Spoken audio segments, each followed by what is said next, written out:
Make sure everything's running.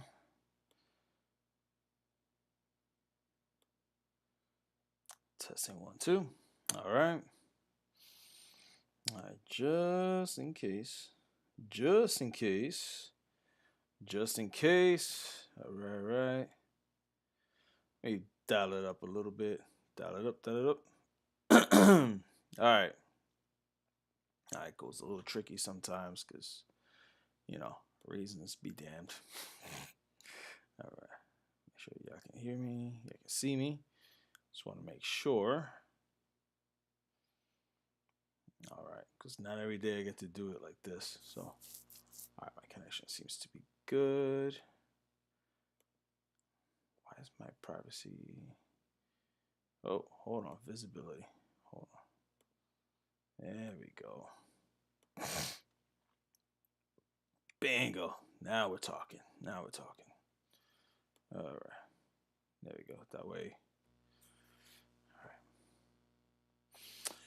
All right. 322 crew. It's your boy Ron here. Happy Friday to everyone. This isn't exactly the video I wanted to do today.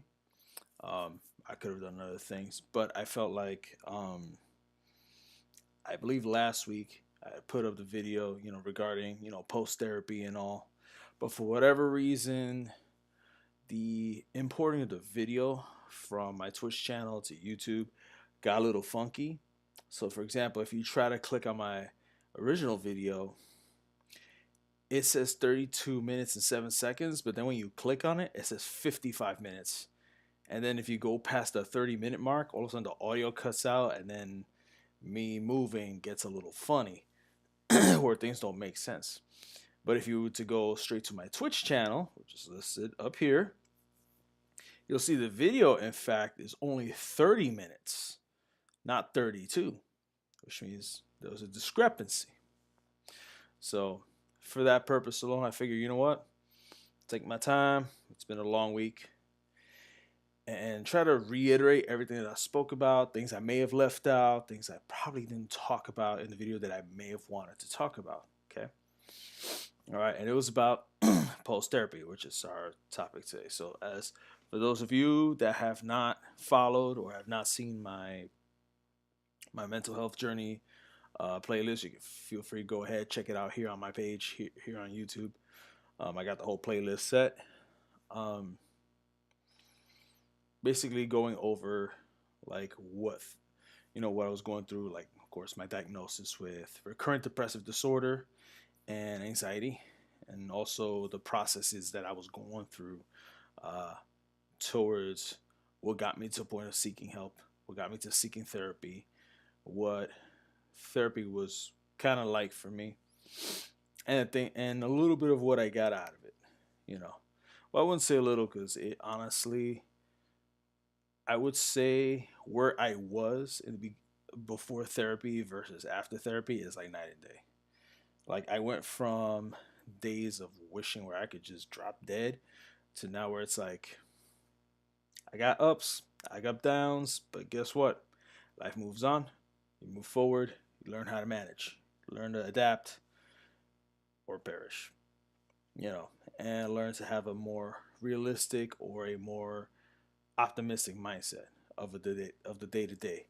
Always understanding that bad things can happen, but also good things can happen, and sometimes little things in between. And of course, I was discharged in May because I was told by my therapist I had fulfilled everything that I was set out to do. I had specific goals for therapy, like things I wanted to accomplish, and it was her estimation that I was fulfilling those goals, right? So those of you who don't understand what recurrent depressive disorder is like, of course, we know what major depression disorder is, right? Where people have episodes of depression that sometimes last 4 to 6 weeks ongoing.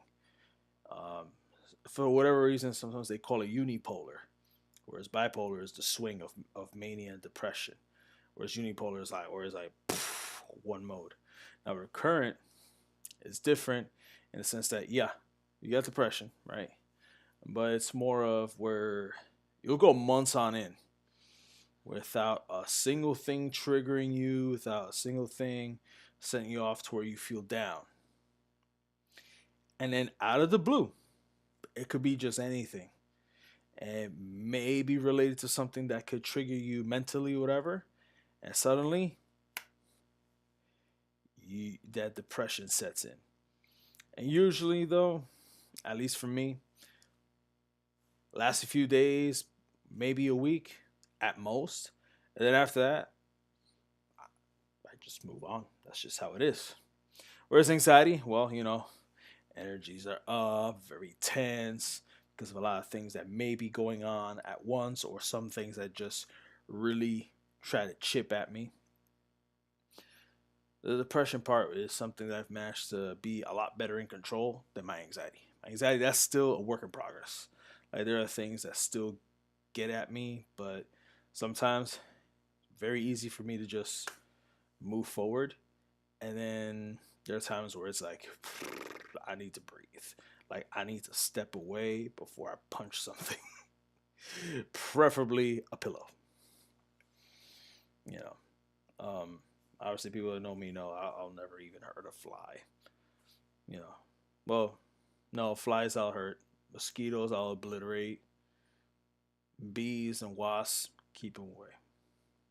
But my point being is, I really don't care for hurting anybody. That's just not my thing.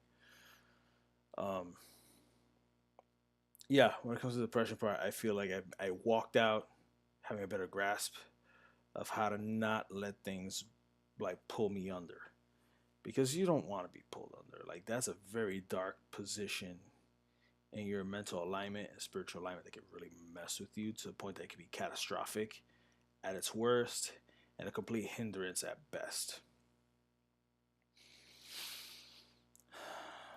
So, for example, with my anxiety,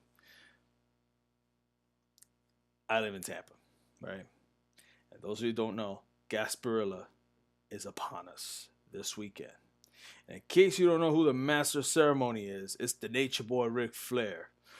Woo! And to be honest, this is Tampa, so people gonna turn up, which means tonight when I go to work, I'm not gonna like a lot of people. I'm not. I'm gonna be very straight with y'all. I'm gonna be straight up honest. But guess what? I don't get paid to like or not like people.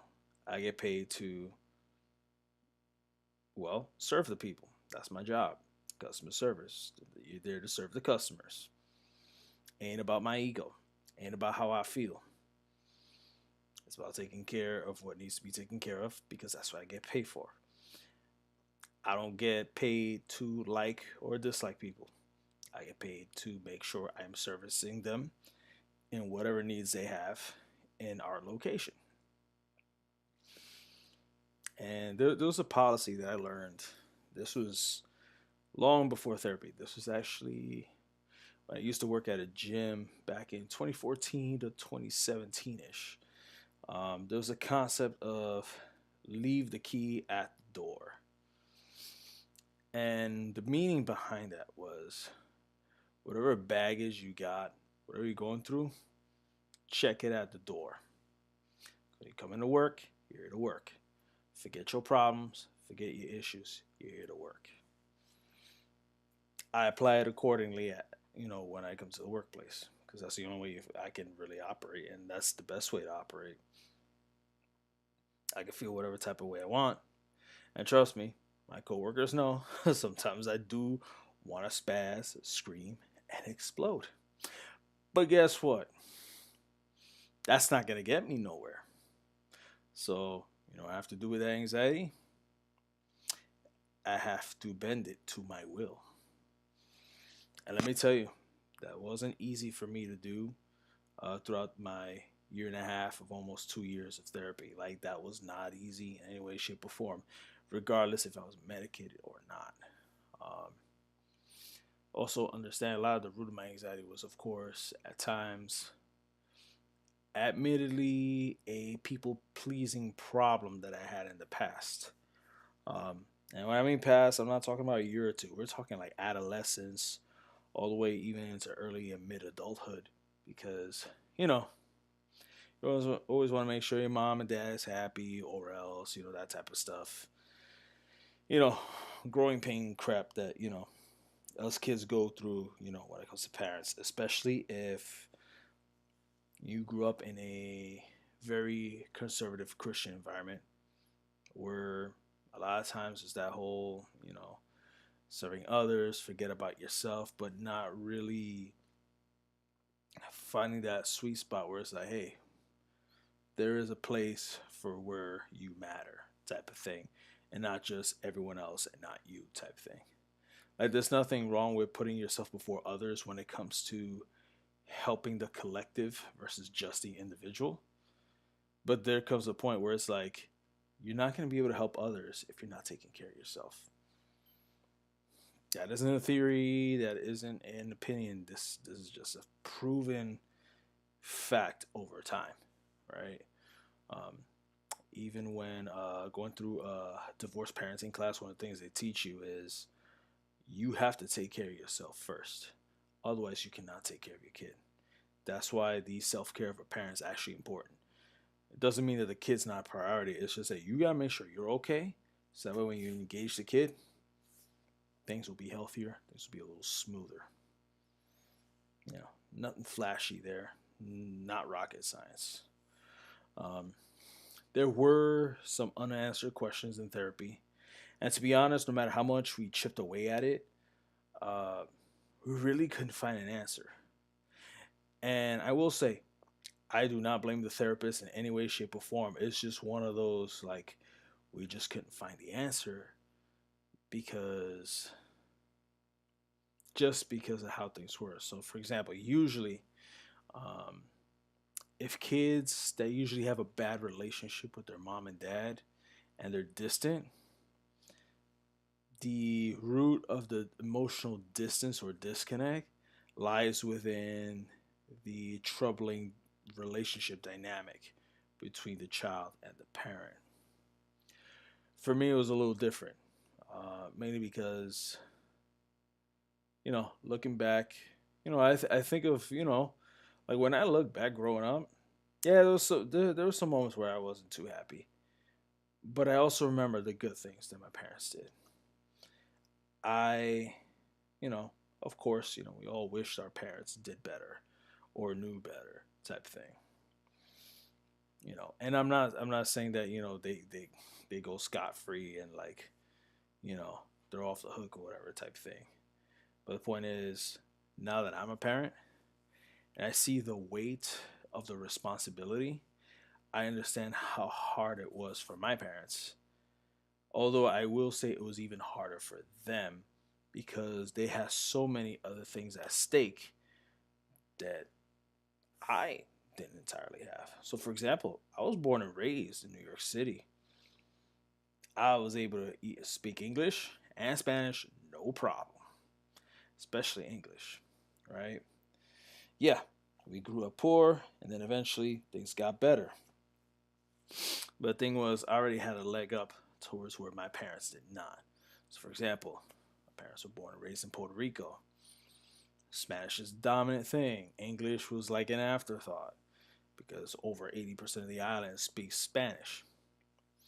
Education was also very different at the time, even though they still rank pretty low in the percentile when it comes to kindergarten to 12th grade in the United States, right? My parents had to deal with, you know, social pressures that honestly I wish they didn't have so much of. So, for example, people at the time, they had a certain thing where it was you grew up, you were in church, right? You grew up, you went to church, 12 years old, you got baptized, you worried about being a goody two shoes Christian, go to school, you know, date your high school sweetheart, go to college, get married, have kids, work, and yeah, pretty much, right? And for the most part, there was a lot of that actually played through, except, my parents, because they wanted better opportunity in life compared to what was there in Puerto Rico at the time.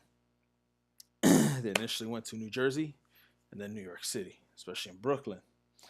And the thing is, unlike me, they had to learn a whole new language. So never mind the fact them getting married while they're barely, you know, in their early 20s.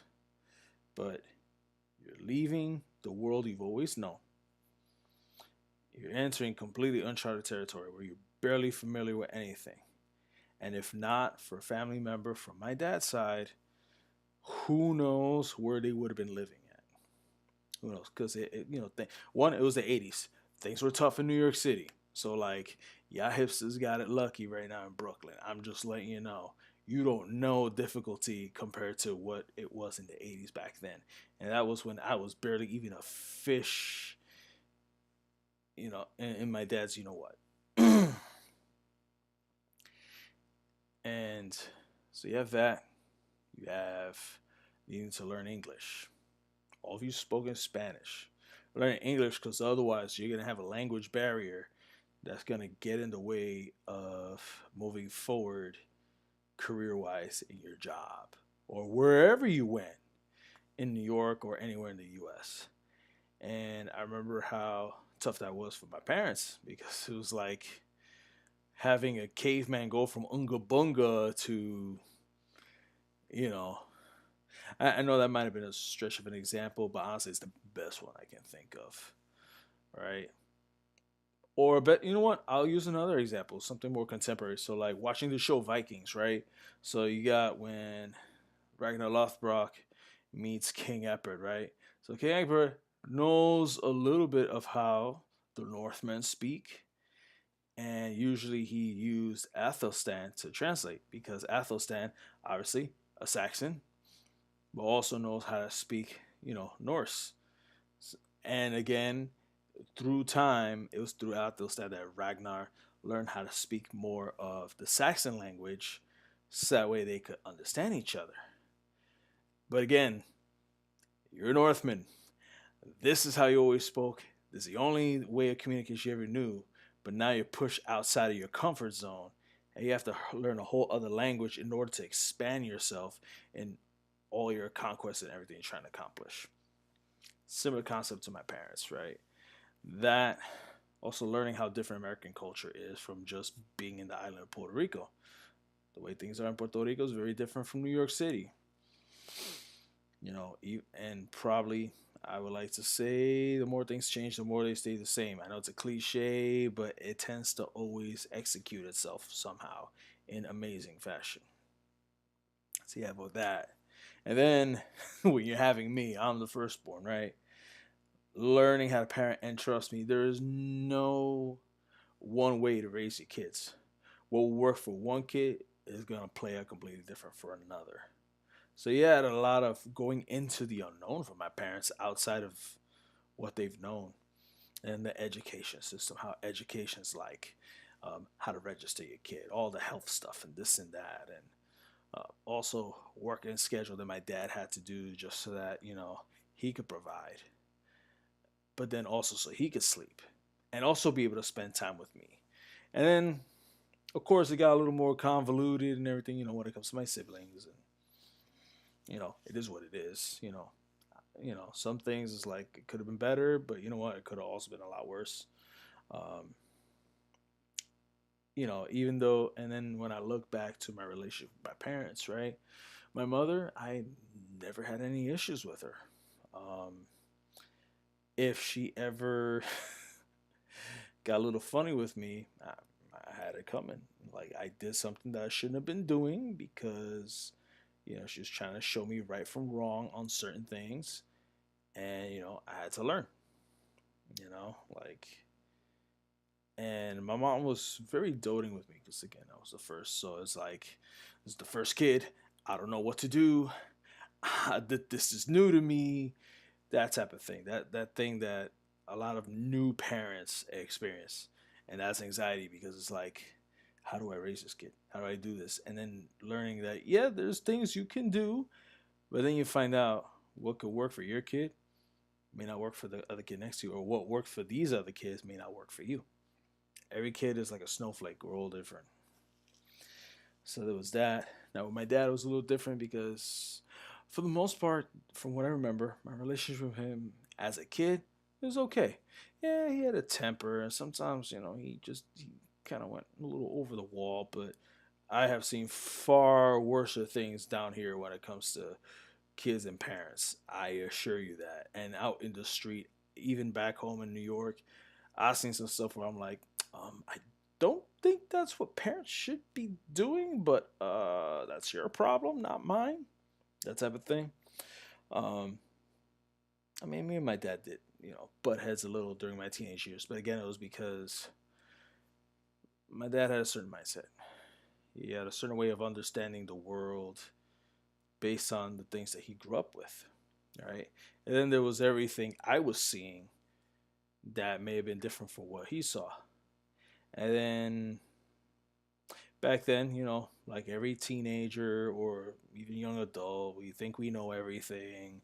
We think, that our parents really don't know what they're talking about. And sometimes that may be true, but in some cases, like, you know what? Sometimes the reason parents tell us certain things is because they seen some shit. And they just don't want to see their kids go down a certain path, right?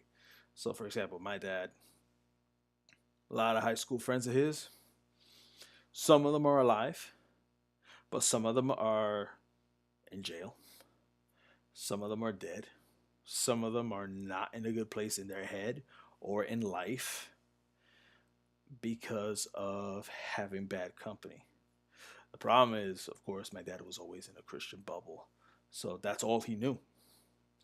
And I think there is some truth when they say when you get old, it's harder to learn new things. It's not that you can't learn these new things, it just gets a little trickier, especially when you're so set in your ways that to learn something new, it becomes a hard challenge compared to when you're younger. Like when you're younger, you're more of a sponge. You're able to like experiment, learn, test to see what makes sense to you and what doesn't.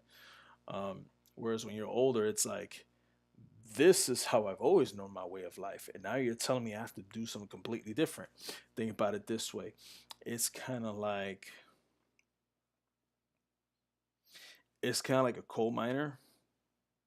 Suddenly, the form of energy to be used for the environment and for the working world is renewable solar energy and wind solar power.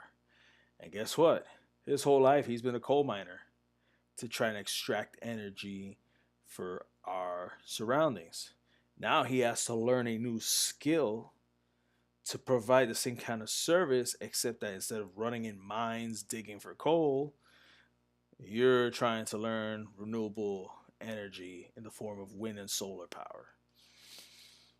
When you've been doing something for so long and then now your way of life has to change, that won't be easy for a lot of people. And some people, they'll be more open to change, so eventually they soften and then try something, try that new thing. But some people, it's like when they're set in their own ways, it's like I'm not saying they're lost causes. I wouldn't dare say that. But it's just like, hey, this is just how they work, and unfortunately, they're gonna have a harder time with adapting to the world around them. That's just how it is. But and yet, in all of that, I've never had any bitterness towards my dad. I never had any um, negative vibe when it comes to my mom. But for whatever reason, this was something, again, going back to the point that my therapist and I talked about. Like, I always felt distant with my family. And the more I look back when it comes to their interactions with me, we were never able to pinpoint why. And a lot of it is because I have no real negative interaction to really say about them when it comes to me personally. When it comes to anyone else in family, that's a whole different story. But again, ain't talking about this person, that person. We're talking about like emotional connection between me and family members and why there was a disconnect. And the most we were able to extract is at most was because there was, you know, some friction, between my dad and my mom's side of the family. But then there was also friction between my mom and my dad's side of the family, and that's just shenanigans. Um, but I think in part that was the closest thing we got. Where it's like that's why I always found myself emotionally distant from my family. I didn't feel any hatred. I didn't feel any resentment or nor do I feel any bitterness towards any of them. I love them all. Either we agree on things or disagree on things. They're mi sangre. I love them, no matter what. You know, either their path, their individual paths of lives are different from mine. That for me, that's irrelevant. At the end of the day, I'm always gonna have love for them. That's just how it is. You know. And then even now, being a dad and really understand the weight of it is like there's some things I'm like, you know what? My old man was right about a few things. I may not agree with everything he said when I was growing up, but there were things like, yeah, I get what he's talking about. Like there are certain things that you will not understand unless you yourself actually become a parent. And that really set in the day I had my kid. The day Lori was born, I was like, I see what my mom and dad were talking about. Okay, I get it now. Ain't always like the books. And yet, through all of that, I would say when I left the nest, my relationship with my dad got better actually. Like all of a sudden, my dad and I weren't arguing anymore. There was no butting of heads the way we used to. And yeah, of course, he has his way of being. I have my way of being. Our temperaments, they are different because I would say I'm more assertive than my mother, but I'm more passive than my father. That's the best way. That's honestly the best way I can think about it. And but one thing I've always learned from them that I always took with me was um, loyalty, and always having a strong work ethic. Like those are things my parents did instill in me that I make sure I do wherever I work. Like even on my worst day, I always make sure I work hard. Um, but yeah, even through that, I never really felt a disconnect with my family in any way, shape, or form. Like I just don't feel the resentment. I don't feel the bitterness. It's just that I always felt like I was in like my own wavelength, while they all had their own thing going on. Again, all that, none of that really troubled me either, right? Like even to this day, I'm like, okay, I didn't really start getting more open talking to my family members until I got older and I had my kid. Because all of a sudden, it's like, all right, I'm in a different place in my life now. It's like maybe I should kind of start opening up and talking, communicating, and really understanding where they're coming from, but also open up so they could be like, oh, so this is what Ronnie's been having buried underneath. I'm like, yeah, how come you didn't talk to us? I was like, to be honest with you, not mad at none of y'all. I just didn't know how to, and I kind of just did my own thing. That's just how it was. And instead of me always being close to my family members, I always found closeness with my friends instead. Right now, another point in post therapy that was tricky for me is socialization. The timing of it absolutely sucked because you gotta think about it. I was doing therapy during the pandemic. What was happening in the pandemic? Social distancing, right? Everyone and mama didn't want to shake their hands. They were scared of throwing cooties at each other, but yet got no problem coughing in the middle of the air.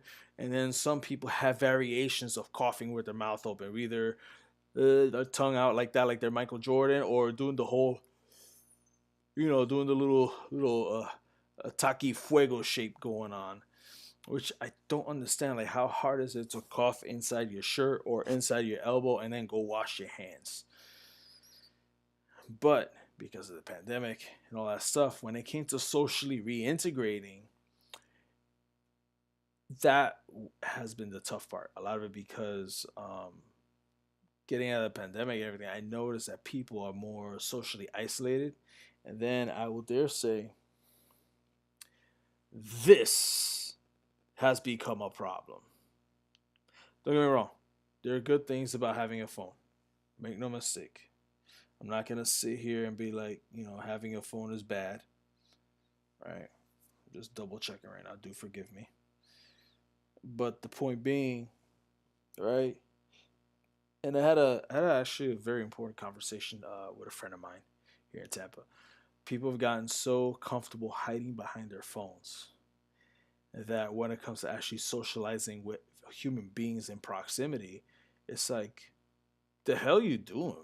Seriously, like, what are you doing? Like, when a person cannot respond to a text or a phone call or even a message through Instagram messaging, Facebook messaging, Snapchat, whatever, but they're so comfortable with only responding through a damn post directly on their page. I find that kind of disturbing because it's like, so you only want to have conversations with people where everyone else can see your business talking instead of having a one on one private conversation where the conversation is only among you two. So that way you relate, grow an understanding, and therefore actually try to form some sort of bond of friendship or anything else. And I do notice that misdirect of energy when it comes to that. And to be honest, for me, post therapy, that's been probably the hardest thing. And in some ways, it kind of sometimes brings me down because it's just like, damn, is this what people have come down to? Is this what they've reduced themselves to? And then it sometimes makes me anxious because it's like, hey, am I gonna actually make some friends here? Am I actually gonna be able to actually meet someone I can date? Because I'm like, there's too much focus on what's in front of them in a device than there is in the people around them. And it's like, that's perplexing. And to be honest, I use this platform as a way of just talking into the void in some strange hope that someone will talk back. And sometimes you guys do actually throw some comments there, which is great. And then some of you actually give feedback over on my other social media platforms, which I actually appreciate a lot.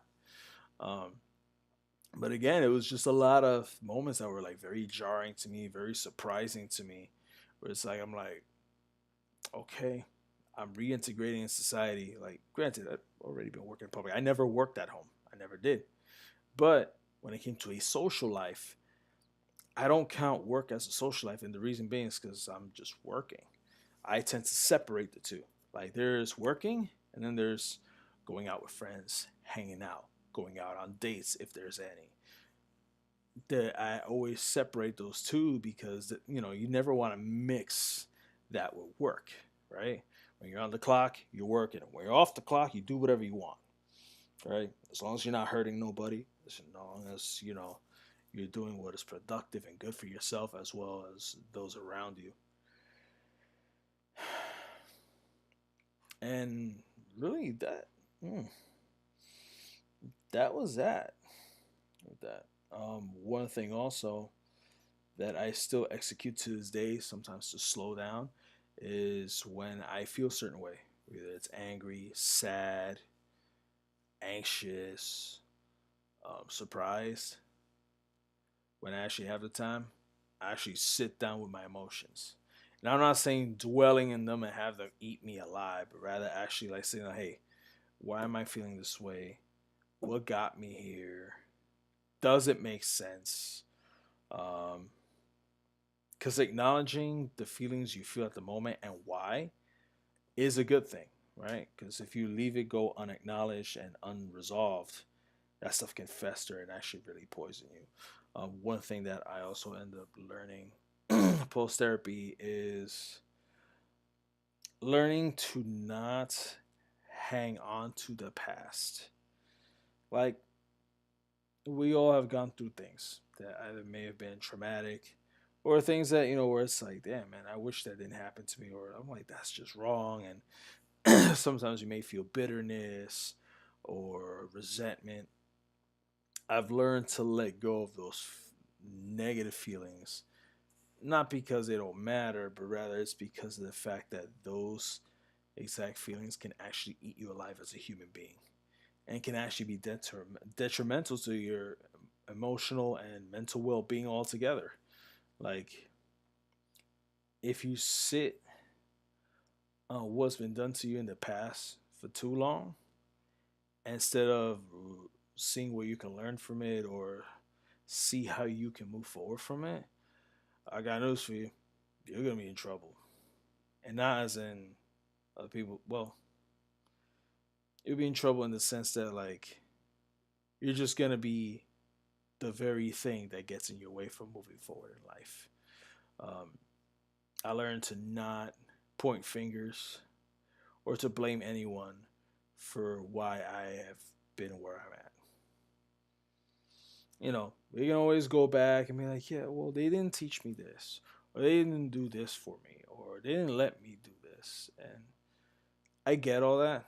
I understand all that. But hanging on to that, clutching on them pearls isn't gonna get you anywhere. It's gonna actually make you feel worse, and it's gonna eat you alive. And then one day, um, your worry will kill you. It will, and that's a really bad thing to happen because we're human beings. We all have our own design that we're meant to live out. What that is, again, from person to person can vary heavily. That much I can say. I'm surprised I didn't drink coffee before this, but then again, I had trouble sleeping throughout this whole morning, so I've been on and off. Um, if there's anything I can say you can take away from this is, you know, sometimes just take a step back. Just take a step back from everything. Look at things. When you're feeling a certain way, take a step back, analyze, try to comprehend, and see if you can make a peace with it. See if you can find a resolution towards it, and then just move forward. Because moving forward is honestly the best way to go. How you get there, everyone's different. You'll have to learn that. Without my therapist, I would have been stuck in a rut. I probably would have been a far worse place than I had ever been. Things could have gotten ugly. Let me leave it at that. I'll say that much. It could have gotten ugly if I had not gone to therapy. Because I was dealing with the lack of self worth. Um, and while it is good to acknowledge your faults, where you could have made better decisions, where you could have taken better actions, but also learning from them, moving forward from them. Because if you beat yourself up for every last thing that you did wrong, you're not gonna grow like that. You really aren't. And don't get me wrong, I'm the kind of person that when I actually make a mistake or when I do something that's out of pocket, I tend to feel really, really bad about it. But then I have to take a step back and realize, you know what? We can feel bad about it all we want, but if we don't learn from it and then learn to execute better, then sitting there beating yourself up isn't going to do anything. So, for example, in the workplace, some people they get written up. Why? Because they weren't doing the thing that they should be doing, right? Or they're doing things that's actually in violation of what they're supposed to do. And usually, what happens is you get written up, and there's a plan for improvement. So that way, you don't end up in that same situation again in another few months or a year or whatever. You can say you can do something similar with yourself. So, like for example, maybe you snapped at someone emotionally. It's okay. I'm guilty. I've done it before. So if y'all need to know, now you know. You snapped at somebody. And it had consequences because it might have cost you your job, might have given you a write up because you decided to say the wrong thing to the wrong person and then it created a circumstance that really did not need to be. Acknowledge what you did wrong. But then think about what you can do so that you don't end up in that same position again or you don't repeat that same offense again. You know, I call it a redemption plan, if you ask me. And then the important thing is following through with it, sticking to the plan, so that way you move forward and you don't have to worry about ever thinking about that again. Which is easier said than done because some of us are more self conscious about when we do things wrong than others. Some people are completely cold, callous, and they just whatever. For me, I take when I do something wrong to heart, and then because I know I'm a little stubborn in my nature, it takes me a while to get my head out of my ass and be like, you know what? All right, Ronnie, you did this wrong. What can we do? How are we gonna do it? So that way we don't get back to where we were that put us in that predicament. And just from there, just chip at it, work at it, so that way you improve, you grow, you get better with that. And yeah, my post therapy thoughts. I mean that's that. It's always a learning process because it's like again, just because I'm not talking to someone once a week to discuss my mental state of mind and how to improve it doesn't mean that I don't, it's just, oh yeah, everything's honky dory. No, it's always a growing process that's never ending. Like, as long as you're breathing, there's always an opportunity to learn, always an opportunity to do something different or look at things differently. So that way you can be a better person, you can be a better worker, be a better creative type, so on and so forth. So, with that said, folks, thank you for your time. Thank you for your patience. Hit the like button, subscribe, hit the notification bell so you can see more shit on my channel. All right. So, again, thank you guys. You have a great one. Take care.